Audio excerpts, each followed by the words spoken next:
అమ్మా ఏంట్రా వాసన మస్తు వస్తుంది బిర్యానీ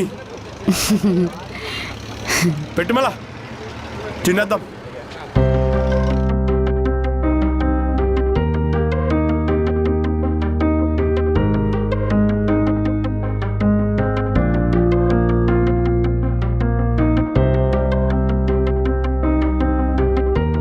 తిను. అబ్బా ఈ ముస్లింలు ఏం చేస్తారమ్మా బిర్యానీ? అయితే బాగా తిను. రేపు మంగళవారం కదా, నీ ఆంజనేయుడి కోసం ఉపాసం ఉంటావు. ఒరే, ఆ యూత్ ప్రెసిడెంట్ పదవేదో ఉంది కదా, దానికి నువ్వు పోటీ చేయి. ఊకమ్మా, నిజం బే. ఈ పదవులు ఇవన్నీ మనకెందుకమ్మా? మనం ఇట్లా ఉన్న అందరికీ మంచిగా చేస్తాం. మంచి చేయి, నీకు పదవులు కావాలా ఏంది?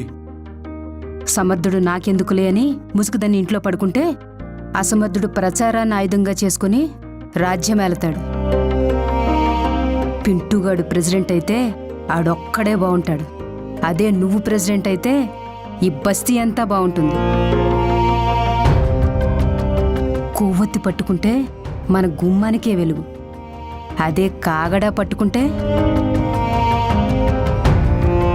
తల్లిగా నేను నీకిచ్చిన జన్మని, ఆ ఆంజనేయుడిచ్చిన శక్తిని వినియోగించుకొని 10 మంది కోసం నిలబడతావా లేదో నువ్వే ఆలోచించుకోరా.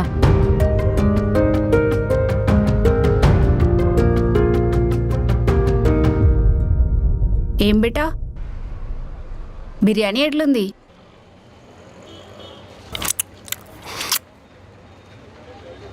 ఆగ్రాకి తాజ్మహల్ ఫేమస్, హైదరాబాద్కి చార్మినార్ ఫేమస్, బిర్యానీకి మీ ముస్లిమ్స్ ఫేమస్. అయినా కొన్ని వాటికి కొంతమంది ఫేమస్ బాబీ. మీరు చేసే చేతల్లో ఉంటుందో, బిర్యానీలో మీరు వేసే ఆకుల్లో ఉంటుందో తెలియదు, కానీ బిర్యానీ మాత్రం మస్తు చేస్తారు లేపో.